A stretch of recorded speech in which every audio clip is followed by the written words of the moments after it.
Olá pessoal, tudo bem? Hoje é 1º de setembro, Dia do Profissional da Educação Física. Então, em homenagem a esse importante profissional que cuida da nossa saúde, o vídeo de hoje a gente vai falar sobre metabolismo muscular. Curta o canal, se inscreva no nosso canal para receber maiores notificações de novos vídeos, compartilhe com os amigos e eu espero que vocês gostem. O metabolismo muscular ele é basicamente mantido por 3 sistemas: o sistema fosfagênio-fosfocreatina, o sistema glicolítico e o sistema aeróbio. Uma das características do sistema fosfagênio é que ele inicia então a partir da união de arginina com glicina. Quando é adicionado esses dois aminoácidos à metionina, no metabolismo hepático ocorre então a interação e formação da creatina. A creatina, então, ela é jogada na corrente circulatória, cuja fonte também pode ser oriunda da nossa dieta, principalmente de produtos de origem animal, principalmente carne. A creatina, então, ela se difunde para o músculo, onde ela vai ser fosforilada através de uma enzima chamada creatina quinase. A conversão da creatina através dessa enzima forma então a fosfocreatina, que por ser uma ligação de fosfato de alta energia, no momento que ocorre a contração muscular, a fosfocreatina então ela é quebrada, fazendo a fosforilação do ATP, que vai ser usada então para o trabalho muscular. O anidrido da fosfocreatina é a creatinina, que pelo fato de estar inativa e não ter uma função no nosso organismo, ela vai ser novamente enviada para a corrente circulatória, filtrada pelos rins e eliminada na urina. É por isso então que a creatinina ela é utilizada na medicina como um biomarcador de função renal. Já o sistema glicolítico, ele é caracterizado então pelo fato de que ele pode acontecer em situações de baixas tensões de oxigênio.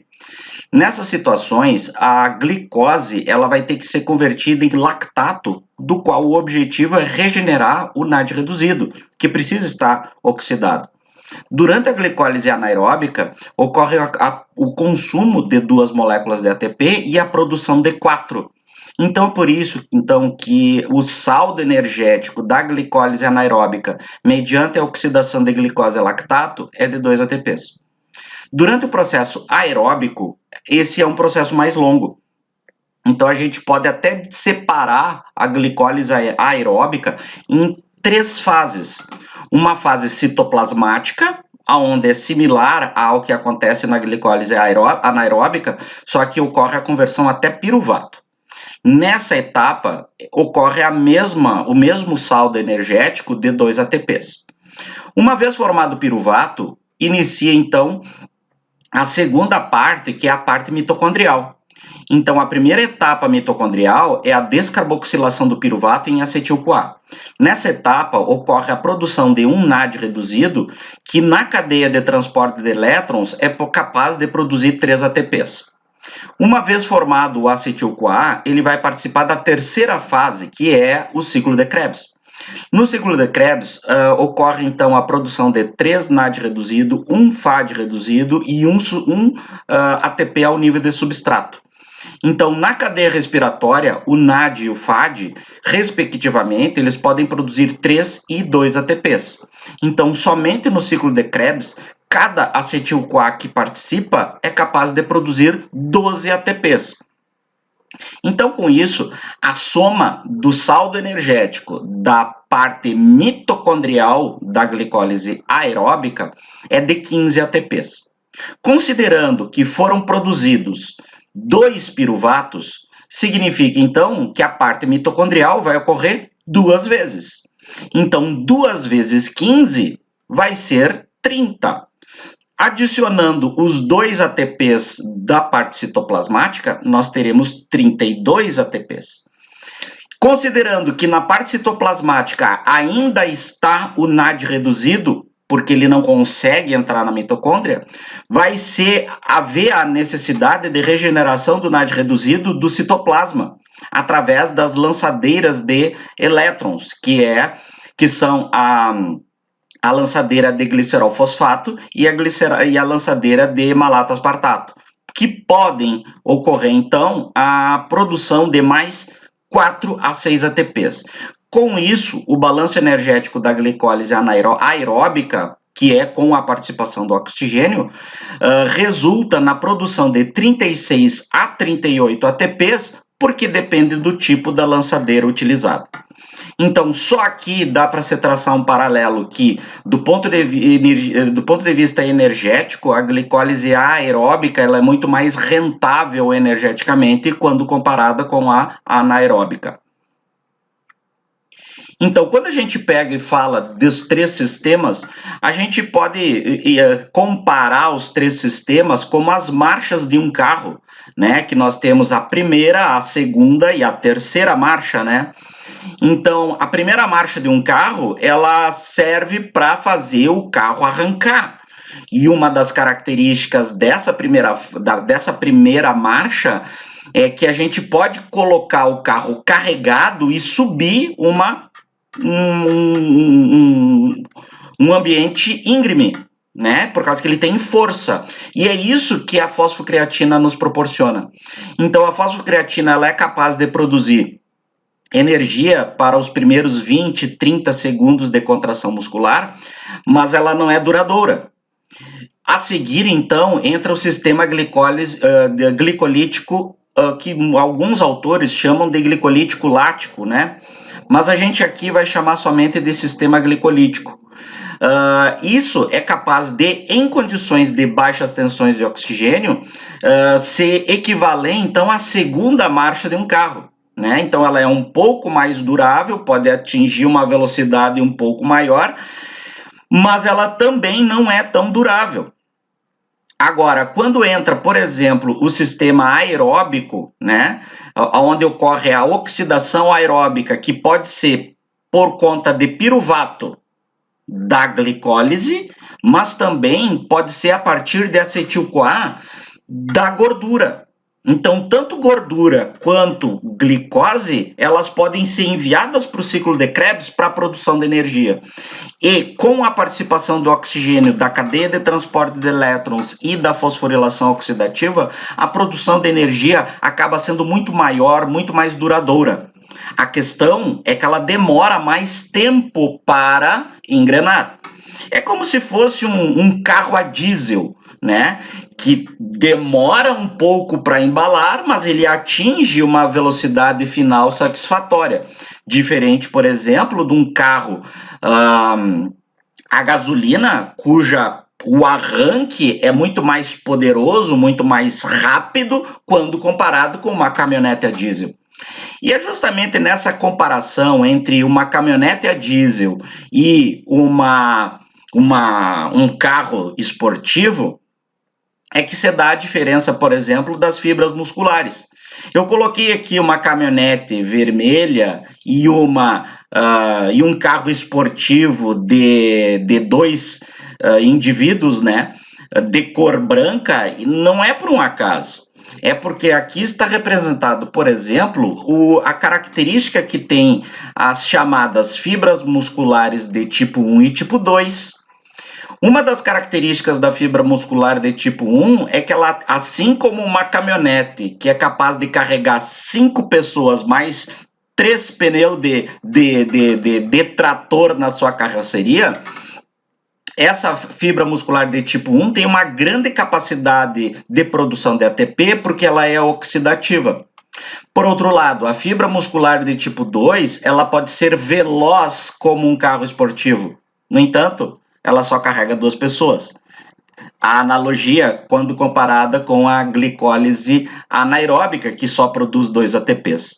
Então, assim como uma caminhonete a diesel, que é capaz de carregar toda essa carga, ela demora para embalar, ela demora para se desenvolver, por causa que a glicose tem que ser oxidada a piruvato, tem que entrar na mitocôndria, ir para o ciclo de Krebs, produzir compostos, nucleotídeos reduzidos, voltar para a cadeia de transporte de elétrons, fazer a respiração celular com a fosforilação oxidativa para finalmente produzir ATP. Por isso que a produção através da fibra muscular de tipo 1 é um pouco pouco mais lenta, mas muito mais rentável quando comparado com a fibra muscular de tipo 2. Tudo isso tem a ver com o tipo de metabolismo que elas exercem. No caso do tipo 1, é um metabolismo aeróbico, enquanto que na tipo 2 é anaeróbico. Considerando isso, o produto final do metabolismo muscular, da fibra muscular de tipo 1, é gás carbônico e água. A glicose vai ser convertida totalmente a gás carbônico e água. A gordura que vai dar origem ao acetil-CoA vai ser oxidada completamente a gás carbônico e água. Diferente da fibra muscular de tipo 2, cujo produto final é lactato. Pelo fato de ser aeróbico, a fibra muscular de tipo 1 consome uma grande quantidade de oxigênio. E na fibra muscular de tipo 2, pelo fato de ser anaeróbica, o consumo de oxigênio acaba sendo bem mais limitado. Pelo fato de necessitar de mais oxigênio, o fluxo de sangue, o aporte de sangue e a quantidade de hemoglobina que a fibra muscular de tipo 1 necessita é maior que a fibra muscular de tipo 2, que não precisa de uma quantidade de sangue e de hemoglobina quando comparado com a fibra muscular de tipo 1. Pelo fato de ser oxidativa, a cadeia de transporte de elétrons da fibra muscular de tipo 1 tem que ser muito rica.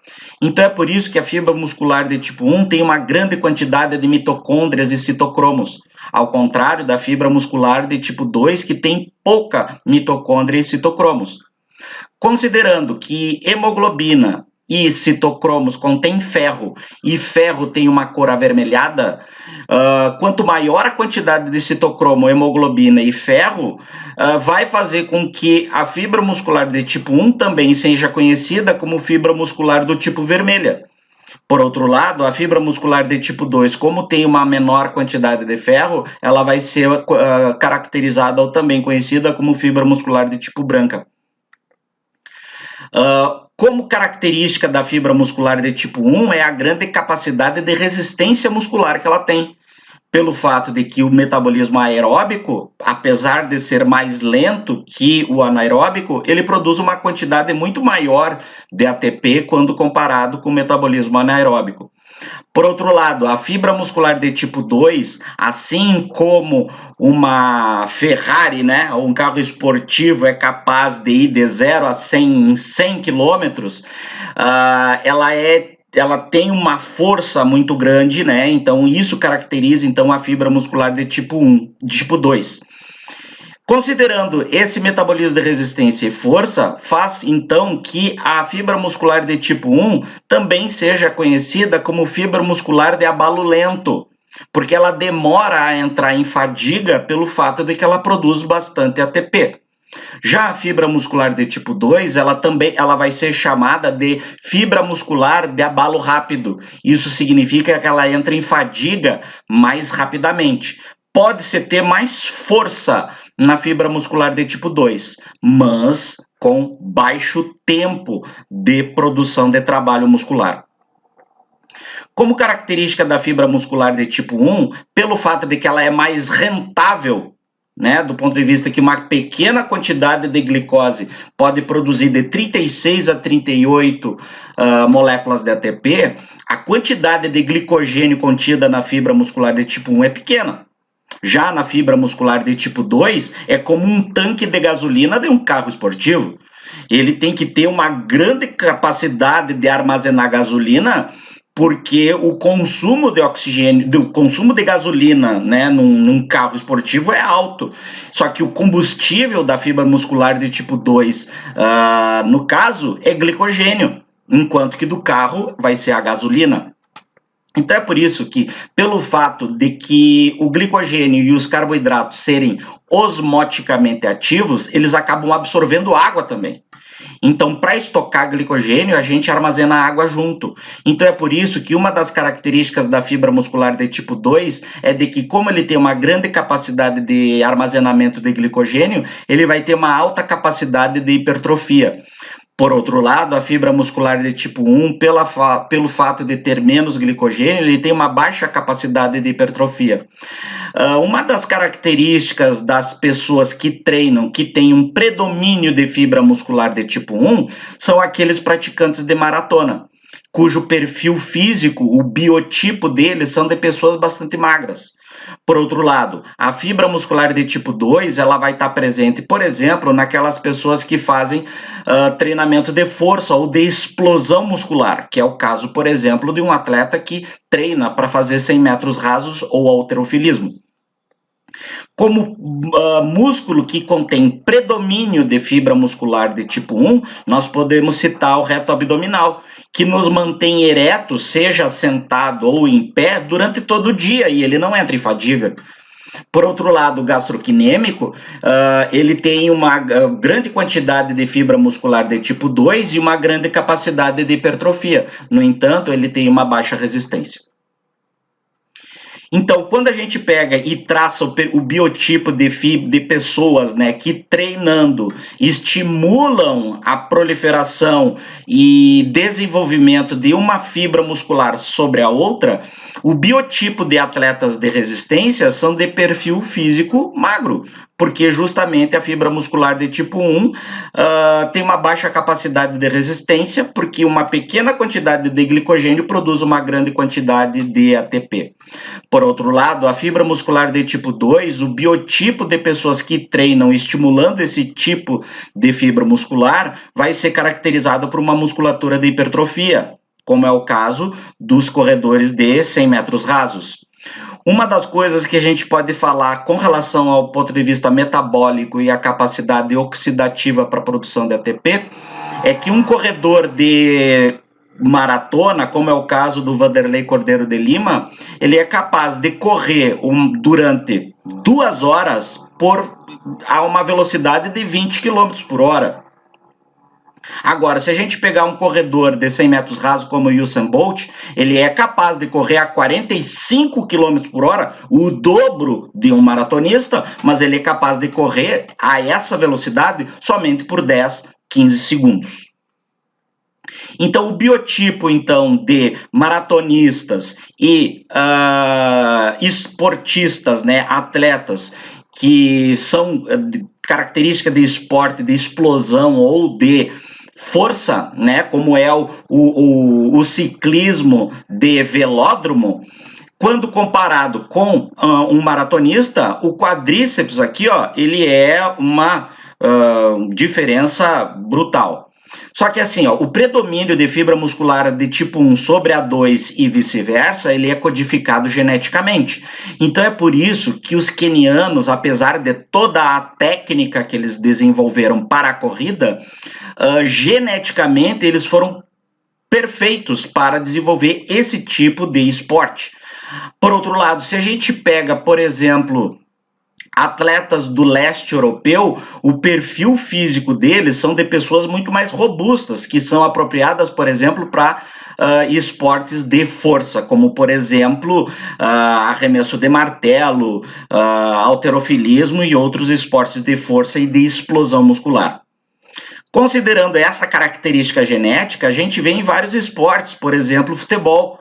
Como sou do Rio Grande do Sul, aqui a gente tem um exemplo, né, para atender os gostos, né, os gostos de colorados e tricolores, né, o exemplo do D'Alessandro, que é meio campo, e do Diego Souza, que é um centroavante.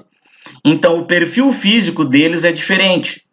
E da mesma forma, se vocês analisar o Rafael Moura, que é lateral, e o Índio, que foi o zagueiro campeão mundial, o perfil físico deles também são diferentes.